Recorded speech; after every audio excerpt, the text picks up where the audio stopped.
જય સિયારામ, જય શ્રી કૃષ્ણ પરિવારના સર્વે સભ્યોને મારા વંદન. સર્વે પરિવારજનોને જણાવતા અતિ આનંદ થાય છે કે 20 વર્ષથી સતત અખંડ ગણપતિ બાપાનો ઉત્સવ જે આપણે કરીએ છીએ, આપ સૌના સાથ સહકાર અને ઉપસ્થિતિ થકી એ જ રીતે આપણે આ વર્ષે પણ બાપાનું મંગલ મૂર્તિનું 21મું અને સમાપનનું વર્ષ ગણપતિ મહોત્સવ ઉજવવા જઈ રહ્યા છીએ. ગણપતિ બાપાના આ સમાપનના વર્ષને યાદગાર બનાવવા, ગણપતિ દાદાના સાનિધ્યમાં ભક્તિ રસમાં તરબોળ થવા, આ મંગલ મૂર્તિને આઢકર પરિવારમાં ઉત્સાહભેર ઉમળકાભેર આવકારવા આપ સૌ પધારો એવી મારી નમ્ર વિનંતી છે. ગણપતિ મહોત્સવ વ્યક્તિગત ના હોય, આપણા સૌનો ઉત્સવ છે. અમે તો માત્ર નિમિત્ત છીએ. સાચીદાર તો આપ સૌ છો, જે આવીને આ ઉત્સવને યાદગાર અને ઉત્સવને મહોત્સવમાં ફેરવો છો. ગણપતિ ઉત્સવના આધાર સ્તંભ એવા પૂજ્ય બા, મોટા ભાઈ, દેવદાદા, જયશ્રી ભાભી, એમના અવિરત આશીર્વાદ આપણી ઉપર વરસી રહ્યા છે. ત્યારે જ આ બધી પ્રક્રિયાઓમાંથી આપણે પસાર થઈ શકીએ છીએ. કોઈ પણ જાતના વિઘ્ન વગર આપણે આ ઉત્સવ ઉજવી શકીએ છીએ. વિશેષમાં આપ સૌ મારા વડીલો, ભાઈ, ભાભી, નાની મોટી સૌ બહેનો, 11 દિવસના આ મહોત્સવમાં અતિ વ્યસ્ત શેડ્યુલમાં પણ આપ સૌ હાજરી આપો છો એ ખરેખર વખાણવા યોગ્ય છે. આ જ રીતે સમાપનના વર્ષમાં પણ એક દુઃખ સાથે કહેવું પડે છે કે આપણું આ છેલ્લું વર્ષ છે, પૂર્ણાહુતિનું સમાપનનું વર્ષ છે. બાપા આપણા પરિવારમાંથી વિદાય તો નહીં જ લે એટલી ખાતરી છે.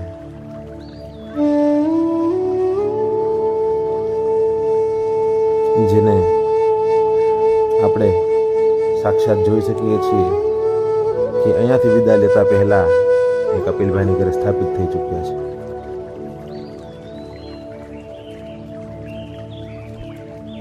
આ મહોત્સવમાં કહેવાનું એટલું જ કે છેલ્લા વર્ષમાં, સમાપનના વર્ષમાં પણ આપ સૌ પરિવારના સભ્યો પધારો. વ્યક્તિગત નહીં, આ આખા ઉત્તમ પરિવારનો ઉત્સવ છે. એ પ્રમાણે જોડાઓ અમારી સાથે. આપણે બધા એક થઈ દાદાનું સ્વાગત કરીએ, ભક્તિ કરીએ, ભક્તિ રસમાં તરબોળ થઈએ, વિવિધ કાર્યક્રમ ઉત્સાહપૂર્વક માણીએ એવી હૃદયની ઈચ્છા છે. જે પ્રમાણે કરોડોના ઘરેણા ભર્યા હોય પણ વસ્ત્ર વગર શરીર ખૂબ જ કદરૂપું લાગે, એ પ્રમાણે આપ સૌ પણ પરિવારના સભ્યો અમારા વસ્ત્ર છો. ચાહે ગમે એટલું સુશોભન વ્યવસ્થા કાંઈ પણ કરીએ, પણ જો આપ લોકોની હાજરી ના હોય તો ઉત્સવ મહોત્સવમાં પરિવર્તિત થતો નથી. આ 20 વર્ષ દરમિયાન ઘણા બધા ઉતાર ચઢાવ આપણે સૌએ જોયા છે. ઘણી બધી બાબતોમાં આપણે એકબીજાને સહકાર સાથ આપ્યો છે. છેલ્લા વર્ષે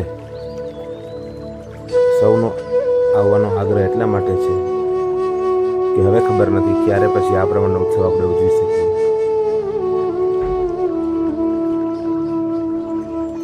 આ 20 વર્ષ દરમિયાન અનેક નાની મોટી ભૂલો અમારાથી થઈ હશે,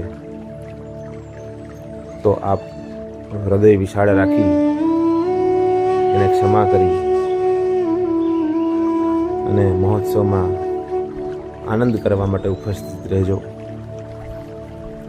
સાથોસાથ ભક્તિપૂર્ણ તથા પારિવારિક માહોલમાં અને ગણપતિ દાદાના સાનિધ્યમાં રોજ વિવિધ રસપ્રદ સ્પર્ધાઓ અને સાંસ્કૃતિક કાર્યક્રમોનું પણ આયોજન કરવામાં આવેલ છે.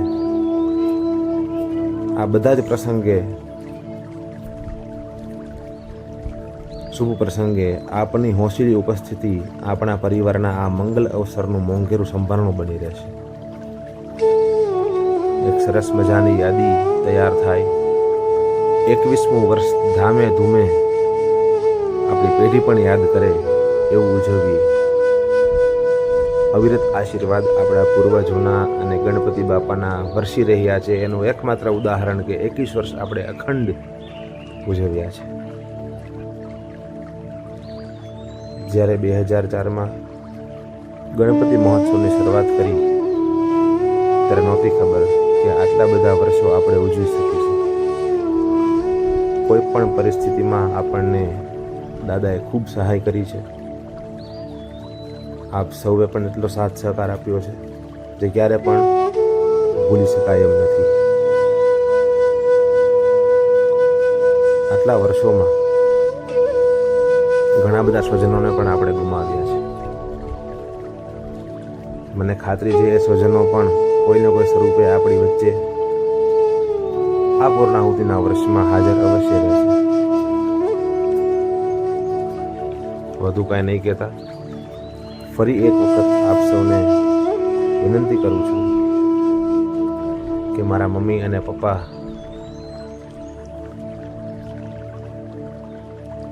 ખૂબ જ ભાવભેર બધાને આવકારે છે, તો આપ સૌની પણ નૈતિક ફરજ બને છે કે આપ પણ એ આમંત્રણને સન્માન આપીને પધારશો.